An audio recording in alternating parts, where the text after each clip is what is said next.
ಪ್ರಿಯ ನಿರೀಕ್ಷಕರೇ ನಮಸ್ಕಾರ. ಬಿರ್ಬಲ್ನ ವಿಶೇಷ ಕಾರ್ಯಕ್ರಮಕ್ಕೆ ಆತ್ಮೀಯವಾದ ಸ್ವಾಗತ. 22 ದಿನಗಳ ಮಾನ್ಸೂನ್ ಮಳೆ ಯಾರು ಎಂಜಾಯ್ ಮಾಡಿದ್ರೋ ಇಲ್ವೋ ಗೊತ್ತಿಲ್ಲ. ಬ್ರಿಟನ್ನ F-35 ಮಾತ್ರ ಸಖತ್ತಾಗಿಯೇ ಎಂಜಾಯ್ ಮಾಡ್ತಿದೆ. ಏನ್ರಿ ಅದು ಮೀಮ್ಸ್ಗಳು. ಇಷ್ಟು ದಿನ F-35 ಅಂದರೆ ಯುದ್ಧ ಮಾಡುತ್ತೆ ಅಂದ್ಕೊಂಡಿದ್ವಿ.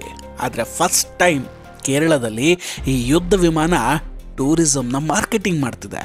ಇನ್ನೇನು ಸ್ವಲ್ಪ ದಿನದಲ್ಲಿ ಕೇರಳದ ಟೀ ಸ್ಟಾಲು ಬೋಟ್ ಹೌಸ್ಗಳಲ್ಲೂ ಕೂಡ F-35 ಕಾಣಿಸುತ್ತೆ. ಅಷ್ಟರ ಮಟ್ಟಿಗಿದು ಫೇಮಸ್ ಆಗಿಬಿಡ್ತು. ನೋಡಿ, F-35 ಟ್ಯಾಲೆಂಟ್ ಯುದ್ಧ ಮಾಡೋದು, ಆಗಸದಲ್ಲಿ ಹಾರಾಡೋದು ಅಂದ್ಕೊಂಡಿದ್ವಿ. ಆದರೆ ಇಲ್ಲಿ ಮಾರ್ಕೆಟಿಂಗಿಗೆ ಸಹಾಯ ಮಾಡ್ತಿದೆ. ಈ ಮೀಮ್ಸ್ಗಳನ್ನೆಲ್ಲ ಬದಿಗಿಟ್ರೆ F-35 ಬಗ್ಗೆ ಮೊದಲಿಂದಲೂ ಕೂಡ ಜನರಿಗೆ ಸಿಕ್ಕಾಪಟ್ಟೆ ಸಸ್ಪೆನ್ಸು.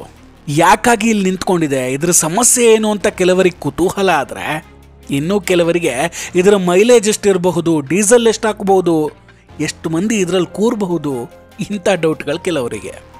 ಅದರ ಮಧ್ಯೆ ಇನ್ನೊಂದಷ್ಟು ಸಿಕ್ಕಾಬಟ್ಟೆ ಇಂಟೆಲಿಜೆಂಟ್ ಇರುವಂತಹ ಮನುಷ್ಯರು ಈ ಯುದ್ಧ ವಿಮಾನ ಭಾರತಕ್ಕೆ ಯಾಕೆ ಬಂತು, ಯಾರಾದರೂ ಭಾರತದಲ್ಲಿ ಸ್ಪೈ ಮಾಡೋಕೆ ಇದನ್ನು ಕಳಿಸಿದ್ರಾ, ಸ್ಟೆಲ್ತ್ ವಿಮಾನ ರಾಡರ್ ಕೈಯಿಂದ ತಪ್ಪಿಸ್ಕೊಂಡಿದ್ದು ಹೇಗೆ, ಈಗ ಅದನ್ನ ಸರಿ ಮಾಡ್ತಾರಾ ಇಲ್ವಾ, ಇಂತಹ ಯೋಚನೆಗಳು. ನೋಡಿ, ಒಂದು ಯುದ್ಧ ವಿಮಾನ F-35 ಎಷ್ಟು ಥರ ಜನರಲ್ಲಿ ಯೋಚನೆಗಳನ್ನ ಹುಟ್ಟಾಕುವಾಗ ಮಾಡ್ತು ಅಂತ. ಈ ಯುದ್ಧ ವಿಮಾನ ಯುದ್ಧ ಭೂಮಿಯಲ್ಲಿ ಹಾರಾಡುವಾಗ ಕೂಡ ಎದುರಾಳಿಗಳಿಗೆ ಇಷ್ಟೆಲ್ಲ ಯೋಚನೆ ತಂದಿರೋದಕ್ಕೆ ಸಾಧ್ಯ ಇಲ್ಲ. ಅಷ್ಟು ಯೋಚನೆಯನ್ನ ಇಡೀ ಭಾರತ ಮಾಡ್ತಾ ಇದೆ. ಫೈನಲಿ ಬೇಸರದ ಸಂಗತಿ ಏನಂದರೆ, ಈ F-35 ಫೈಟರ್ ಜೆಟ್ಟನ್ನು ಮೇಲಕ್ಕೆ ಕಳಿಸ್ಕೊಡೋ ಟೈಮ್ ಬಂದೇ ಬಿಟ್ಟಿದೆ. ಎಲ್ಲ ಮೇಲೆ ನೋಡಿಕೊಂಡು ಕಣ್ಣೀರಿಡ್ತಾ F-35ನ ತವರು ಮನೆಗೆ ಟಾಟಾ ಬಾಯ್ ಬಾಯ್ ಮಾಡಿ ಕಳಿಸ್ಕೊಡ್ಬೇಕು.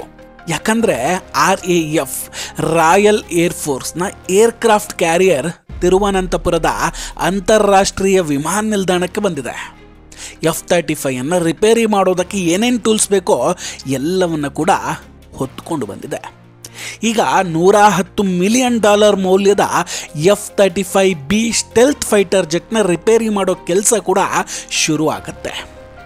ರಿಪೇರಿ ಆಗದೇ ಇದ್ದರೆ ತುಂಬಿಕೊಂಡು ತಗೊಂಡು ಹೋಗ್ತಾ ಇರೋದೆ.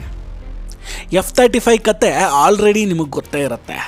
HMS ಪ್ರಿನ್ಸ್ ಆಫ್ ವೇಲ್ಸ್ನಲ್ಲಿರುವಂತಹ ಕ್ಯಾರಿಯರ್ ಸ್ಟ್ರೈಕ್ ಗ್ರೂಪ್ನ 5th ಜನರೇಷನ್ ಫೈಟರ್ ಜೆಟ್ ಇದು ಹಿಂದೂ ಮಹಾಸಾಗರದಲ್ಲಿ ಹವಾಮಾನ ವೈಪರೀತ್ಯದಿಂದ ಮತ್ತು ಹೈಡ್ರಾಲಿಕ್ ಸಮಸ್ಯೆಯಿಂದ ಅಥವಾ ಫ್ಯೂಯಲ್ ಕಡಿಮೆ ಆಗಿದ್ದರಿಂದ ಕೇರಳಕ್ಕೆ ಬಂದು ನಿಂತ್ಕೊಳ್ಳುತ್ತೆ. ಹೀಗಂತ ಕೆಲವರು ಹೇಳ್ತಾರೆ. ಕೆಲವರು ಭಾರತದ ರಾಡಾರ್ ಕೈಗೆ ಇದು ತಗ್ಲಾಕೊಂಡಿದ್ದು ಅಂತಲೂ ಹೇಳೋರಿದ್ದಾರೆ. ಇದು 22 ದಿನದಿಂದ ಇದೇ ಏರ್ಪೋರ್ಟ್ನಲ್ಲಿ ನಿಂತ್ಕೊಂಡಿದೆ. ಒಂದಷ್ಟು ಇಂಜಿನಿಯರ್ಗಳು ಬಂದರು, ರಿಪೇರಿ ಮಾಡೋಕ್ಕೆ ಟ್ರೈ ಕೂಡ ಮಾಡಿದ್ರು, ಬಟ್ ಆಗಲಿಲ್ಲ. ಆಮೇಲೆ ಹ್ಯಾಂಗರ್ಗೂ ನಿಲ್ಲಿಸಿದೆ, ಅಲ್ಲೇ ನಿಲ್ಲಿಸಿ ಅಂತ ಅದಕ್ಕೆ ಸೆಕ್ಯೂರಿಟಿ ಕೂಡ ಕೊಡಲಾಗುತ್ತೆ. ಈಗ ಫೈನಲಿ UK ರಾಯಲ್ ಏರ್ಫೋರ್ಸ್ನ ಏರ್ಬಸ್ A400M ಅಟ್ಲಾಸನ್ನು ಭಾರತಕ್ಕೆ ಕಳಿಸಲಾಗಿದೆ. ಅದರಲ್ಲಿ ಅಮೇರಿಕಾದ ಲಾಕ್ಹೀಡ್ ಮಾರ್ಟಿನ್ನ ತಜ್ಞರು ಸೇರಿದಂತೆ ಸುಮಾರು 25 ಇಂಜಿನಿಯರ್ಗಳು ಕೂಡ ಬಂದಿದ್ದಾರೆ. ಜುಲೈ 4ನೇ ತಾರೀಕು ಇದು ಬ್ರೈಸ್ ನಾಟನ್ UK ಹೊರಟು ಸೈಪ್ರಸ್ ಮತ್ತು ಓಮನ್ನಲ್ಲಿ ಇಂಧನವನ್ನು ತುಂಬಿಸಿಕೊಂಡು ಭಾರತೀಯ ಕಾಲಮಾನ ಮಧ್ಯಾಹ್ನ 12:46ಕ್ಕೆ ಬಂದಿಳಿಯುತ್ತೆ. ತಜ್ಞರು ಮತ್ತು ರಿಪೇರಿಯ ಟೂಲ್ಸ್ಗಳನ್ನು ಇಲ್ಲೇ ಬಿಟ್ಟಂತಹ ಏರ್ಬಸ್ A400M ವಿಮಾನ ನಿಲ್ದಾಣದಿಂದ ಕೂಡಲೇ ಹೊರಟು ಬಿಡುತ್ತೆ. ಇನ್ನೂ ಇಲ್ಲೇ ನಿಂತುಬಿಟ್ರೆ ಎಲ್ಲಿ F-35 ಹಾಗೆ ಇಲ್ಲೇ ಉಳಿದುಕೊಳ್ಬೇಕಾಗುತ್ತೋ ಅನ್ನೋ ಭಯ ಇದ್ರೂ ಇರ್ಬೋದು ಪಾಪ. ಅದರ ಮಧ್ಯೆ ಪಾರ್ಕಿಂಗ್ ಚಾರ್ಜ್ ಕೂಡ ಕೊಡಬೇಕಲ್ಲ, ಈ ಯೋಚನೆಯೂ ಇರಬಹುದು. F-35 ವಿಮಾನವನ್ನು ರಿಪೇರಿ ಮಾಡೋದಕ್ಕೆ ಟೆಕ್ನಿಷಿಯನ್ಸ್ ಟೀಮ್ ಬರುತ್ತೆ. ಬಂದ ಕೂಡಲೇ ಬ್ರಿಟಿಷ್ ವಿಮಾನವನ್ನು ಹೊತ್ತೊಯ್ಯುವ ವಿಶೇಷ ಟೋಯಿಂಗ್ ವಾಹನವನ್ನು ಬಳಸ್ಕೊಂಡು ಈ F-35 ಜೆಟ್ಟನ್ನು ವಿಮಾನ ನಿಲ್ದಾಣದಿಂದ ಹ್ಯಾಂಗರ್ಗೆ ಎಳೆದುಕೊಂಡು ಹೋಗ್ತಾರೆ. ನೋಡಿ, ಇಷ್ಟು ದಿನ ಶೆಡ್ಡಿಗೆ ತಗೊಂಡು ಬನ್ನಿ ಅಂದರೆ ಭಯ ಬೀಳ್ತಿದ್ರು. ಎಲ್ಲಿ ಭಾರತದ ಇಂಜಿನಿಯರ್ಸ್ ಅದರ ಸಾಫ್ಟ್ವೇರ್ ಕದ್ದು ಬಿಡ್ತಾರೋ ಅಂತ. ಈಗ ಅವರದ್ದೇ ಇಂಜಿನಿಯರ್ಸ್ ಬರೋದಂತೆ, ಅವರದ್ದೇ ಟೋಯಿಂಗ್ ವಾಹನದಲ್ಲಿ ತಗೊಂಡು ಹೋಗಿ ಹ್ಯಾಂಗರ್ಗೆ ಇಡೋದಂತೆ. ಹಾರೋಕೆನೇ ಆಗದೆ ಬಿದ್ದಿರೋ ವಿಮಾನಕ್ಕೆ ಬಿಟ್ಟಿ ಬಿಲ್ಡಪ್ಗಳಿಗೇನು ಕಡಿಮೆ ಇಲ್ಲ ನೋಡಿ. ಮತ್ತು ಇವರ ಕಂಡೀಷನ್ ಹೇಗಿದೆ ನೋಡಿ. F-35 ವಿಮಾನವನ್ನು ಹ್ಯಾಂಗರ್ಗೆ ಹಾಕಬೇಕಂದ್ರೆ ಅವರ ಟೆಕ್ನಿಷಿಯನ್ಸ್ ಇರಲೇಬೇಕಂತೆ. ವಿಮಾನವನ್ನು ಟೋಯ್ ಮಾಡೋದಕ್ಕೆ ಕೂಡ ಅವರದ್ದೇ ವಾಹನ, ಟೋಯಿಂಗ್ ವಾಹನ ಇರಬೇಕು. ರಿಪೇರಿ ಮಾಡುವ ಮೇಂಟೆನೆನ್ಸ್ ಸ್ಥಳವನ್ನು ಕೂಡ ಅವರೇ ನೋಡಿ ಡಿಸೈಡ್ ಮಾಡಬೇಕಂತೆ. ಭಾರತ ಏನಾದರೂ ಮಾಡ್ಕೊಳ್ರಪ್ಪ ನೀವು, ನಮಗೆ ಯಾಕೆ ಬೇಕು ನಿಮ್ಮ F-35 ಅಂತ ಸುಮ್ಮನಾಗಿತ್ತು. ಫೈನಲಿ ಅವ್ರ ಪ್ರಕಾರವೇ ಈ ಜೆಟ್ಟನ್ನು ತಿರುವನಂತಪುರಂ ಅಂತಾರಾಷ್ಟ್ರೀಯ ವಿಮಾನ ನಿಲ್ದಾಣದಲ್ಲಿರುವಂತಹ ಏರ್ ಇಂಡಿಯಾ ಹ್ಯಾಂಗರ್ಗೆ ಸ್ಥಳಾಂತರ ಮಾಡಲಾಗಿದೆ. ಹ್ಯಾಂಗರ್ ಒಳಗೆ ಇಂಜಿನಿಯರ್ಗಳು ಏನಾಗಿದೆ ಏನು ಕತೆ ಅಂತ ನೋಡಿ ಇದನ್ನು ಅಲ್ಲೇ ಸರಿ ಮಾಡೋಕ್ಕಾದರೆ ಸರಿ ಮಾಡ್ತಾರೆ, ಇಲ್ಲ ಅಂದರೆ ಇದ್ದೇ ಇದೆಯಲ್ಲ ಪೀಸ್ ಮಾಡೋದು, ತುಂಬ್ಕೊಂಡು ಹೋಗೋದು. ಕೇರಳ ಪ್ರವಾಸಿಗರಿಗೆ ಖುಷಿ ವಿಷಯ ಏನಂದರೆ ಇನ್ನೂ ಕೆಲ ದಿನಗಳ ಕಾಲ F-35 ಅಲ್ಲೇ ಇರುತ್ತೆ. ಯಾಕಂದರೆ ಈಗ ಅವರಿಗೆ ರಿಪೇರಿ ಮಾಡೋದಕ್ಕೆ ಒಂದಷ್ಟು ದಿನ ಬೇಕೇ ಬೇಕು. ರಿಪೇರಿ ಆಯಿತು ಅಂದರೆ ಡೈರೆಕ್ಟಾಗಿ UK ಹಾರಿಬಿಡುತ್ತೆ. ಹಾಗಾದರೆ ಇದೊಂದು 2-3 ದಿನದಲ್ಲಿ F-35 ಹೋಗಿಬಿಡುತ್ತೆ. ಅಕಸ್ಮಾತ್ ಎಷ್ಟು ಟ್ರೈ ಮಾಡಿದ್ರೂ ರಿಪೇರಿ ಆಗೇ ಇಲ್ಲ ಅಂತ ತಿಳ್ಕೊಳ್ಳಿ, ಆಗ ಇದರ ರೆಕ್ಕೆ ಪುಕ್ಕ ತೆಗೆದು ದೊಡ್ಡ ಕ್ಯಾರಿಯರ್ ವಿಮಾನದಲ್ಲಿ ತುಂಬ್ಕೊಂಡು ಹೋಗಬೇಕು. ಆಗ ಇನ್ನೊಂದು ಸಮಸ್ಯೆ ಕೂಡ ಇದೆ. ಇದನ್ನು ತಗೊಂಡು ಹೋಗೋದಕ್ಕೆ ಈ ನಾರ್ಮಲ್ ಮಿಲಿಟರಿ ಟ್ರಾನ್ಸ್ಪೋರ್ಟ್ ಪ್ಲೇನ್ ಇದೆ, ಇದು ಸಾಕಾಗೋದಿಲ್ಲ, ದೊಡ್ಡದೇ ಬೇಕಾಗುತ್ತೆ. ಈಗ UK ಬಂದಿರೋದು ಏರ್ಬಸ್ A400M ಅಟ್ಲಾಸ್ ವಿಮಾನ. ಇದು ಲಾಕ್ಹೀಡ್ C-130 ಹರ್ಕ್ಯುಲೆಸ್ಗಿಂತ ದೊಡ್ಡದೇನೋ ಹೌದು, ಆದರೆ ಅದರಲ್ಲಿ ಈ F-35ನ ತಗೊಂಡು ಹೋಗೋದಕ್ಕಾಗೋದಿಲ್ಲ. ಅದರ ಕಾರ್ಗೋ ಹೋಲ್ಡ್ ಒಳಗೆ ಫೈಟರ್ ಜೆಟ್ ಹೊಂದ್ಕೊಳ್ಳುವಷ್ಟು ದೊಡ್ಡದಾಗಿಲ್ಲ. ಹೀಗಾಗಿ UK ಬೋಯಿಂಗ್ C-17 ಗ್ಲೋಬ್ ಮಾಸ್ಟರ್ನಲ್ಲಿ ಹಾರಾಟ ನಡೆಸಬೇಕಾಗತ್ತೆ. ಅದು ಕೂಡ ರೆಕ್ಕೆಗಳನ್ನು ಹಾಗೂ ವಿಮಾನದ ಭಾಗಗಳನ್ನೆಲ್ಲ ತೆಗೆದುಹಾಕಿ ಸಾಗಿಸ್ಬೋದು ಅಷ್ಟೇ. 2019ರಲ್ಲಿ ಫ್ಲೋರಿಡಾದಿಂದ ಉತಾಹಗೆ ಏರ್ ಲಿಫ್ಟ್ ಕೂಡ ಇದೇ ಥರ ಮಾಡಲಾಗಿತ್ತು. ಮತ್ತಿದನ್ನು ಡಿಸ್ಅಸೆಂಬಲ್ಡ್ ಮಾಡೋದು ಅಂದರೆ ಹಾಗೆ ನಟ್ಟು ಬೋಲ್ಟು ಬಿಚ್ಚೋದಲ್ಲ, ತುಂಬ ಸೆಕ್ಯೂರ್ಡ್ ಆಗಿ ಭಾಗಗಳನ್ನು ಬೇರೆ ಮಾಡಬೇಕಾಗತ್ತೆ.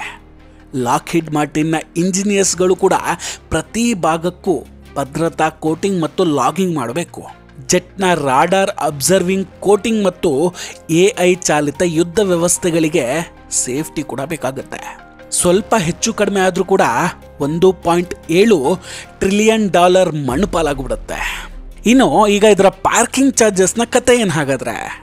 F-35ನ 22 ದಿನ ನಿಲ್ಲಿಸಿದ್ದಕ್ಕೆ ಬಾಡಿಗೆ ಕೊಡುತ್ತಾ UK? ಹಾಗೆ ನೋಡಿದ್ರೆ ಪಾರ್ಕಿಂಗ್ ಶುಲ್ಕ ದಿನಕ್ಕೆ ಸುಮಾರು 26,000 ರೂಪಾಯಿ ಅಂತೆ. ಅಂದರೆ ಒಟ್ಟು 5.7 ಲಕ್ಷ ರೂಪಾಯಿ ಆಗುತ್ತೆ. ಆದರೆ ಭಾರತ ರಕ್ಷಣಾ ಸಹಕಾರದ ಭಾಗವಾಗಿ ಇದನ್ನು ಮನ್ನಾ ಮಾಡುವಂತಹ ಚಾನ್ಸಸ್ ಇದೆ. ಅದಕ್ಕೆ ಬ್ರಿಟಿಷ್ ಮಿನಿಸ್ಟರ್ ಲೂಕ್ ಪೊಲಾರ್ಡ್ ಅಲ್ಲಿನ ಪಾರ್ಲಿಮೆಂಟ್ನಲ್ಲಿ ಹೇಳ್ತಾರೆ, F-35 ಸೆಕ್ಯೂರಿಟಿ ಸುರಕ್ಷಿತ ಕೈಗಳಲ್ಲಿದೆ, ಜೊತೆಗೆ ಅಲ್ಲಿ ರಾಯಲ್ ಏರ್ಫೋರ್ಸ್ ಸಿಬ್ಬಂದಿಗಳು ಕೂಡ ಇದ್ದಾರೆ. ಭಾರತವನ್ನು ಹೀಗೆ ಗುಣಗಾನ ಮಾಡ್ತಾರೆ. ಅತಿಥಿ ದೇವೋಭವ ಅಂತ ನಂಬಿದವ್ರು ನಾವು. ನೀವು ಹಿಂದೆ ಎಷ್ಟೇ ಲೂಟಿ ಮಾಡಿರ್ಬೋದು ಭಾರತವನ್ನು, ಆದರೂ ಕೂಡ ನಾವು ಕುತಂತ್ರ ಮಾಡೋದಿಲ್ಲ. ಇದು ಭಾರತ. UK ಹೈಕಮಿಷನರ್ ಭಾರತ ನೀಡಿದ ಬೆಂಬಲಕ್ಕೆ ಧನ್ಯವಾದವನ್ನು ಅರ್ಪಿಸುತ್ತೆ. ಭಾರತೀಯ ಅಧಿಕಾರಿಗಳು ಮತ್ತು ವಿಮಾನ ನಿಲ್ದಾಣ ತಂಡಗಳು ನಿರಂತರ ಬೆಂಬಲ ಮತ್ತು ಸಹಯೋಗಕ್ಕಾಗಿ UK ತುಂಬ ಕೃತಜ್ಞವಾಗಿದೆ ಅಂತ ಹೇಳ್ಕೊಳ್ತಾರೆ. ಒಟ್ಟಿನಲ್ಲಿ F-35 ಸದ್ಯದಲ್ಲೇ ಭಾರತದಿಂದ ಹೊರಡೋದು ಖಾತ್ರಿಯಾಗಿದೆ. ಆಲ್ರೆಡಿ F-35ಗೆ ನಮ್ಮವರು ಆಧಾರ್ ಕಾರ್ಡು, ಭಾರತದ ಪೌರತ್ವ ಎಲ್ಲವನ್ನ ರೆಡಿ ಮಾಡ್ಕೊಂಡಿದ್ರು. ಏನಾದರೂ UK ಇನ್ನೊಂದು ಸ್ವಲ್ಪ ದಿನ ಸುಮ್ಮನಿದ್ದಿದ್ರೆ ಮದುವೆನೂ ಮಾಡಿಸ್ಬಿಡ್ತಿದ್ರೇನೋ. ವೀಕ್ಷಕರೇ, F-35 ಬಗ್ಗೆ ನಿಮ್ಮ ಅಭಿಪ್ರಾಯ ಏನು? ಕಮೆಂಟ್ ಮಾಡಿ ತಿಳಿಸಿ. ವಿಡಿಯೋ ಇಷ್ಟ ಆಗಿದ್ರೆ ಲೈಕ್ ಮಾಡಿ ಹಾಗೂ ಶೇರ್ ಮಾಡಿ. ಇನ್ನೂ ಕೂಡ ನಮ್ಮ ಬೀರ್ಬಲ್ ಚಾನಲನ್ನು ಸಬ್ಸ್ಕ್ರೈಬ್ ಮಾಡಿಲ್ಲ ಅಂದರೆ ದಯವಿಟ್ಟು ಸಬ್ಸ್ಕ್ರೈಬ್ ಮಾಡಿ, ಬೆಲ್ ಐಕಾನನ್ನು ಕ್ಲಿಕ್ ಮಾಡಿ. ನಮಸ್ಕಾರ, ಟೇಕ್ ಕೇರ್ ಆ್ಯಂಡ್ ಬಾಯ್ ಬಾಯ್. ಮತ್ತೆ ಭೇಟಿಯಾಗೋಣ.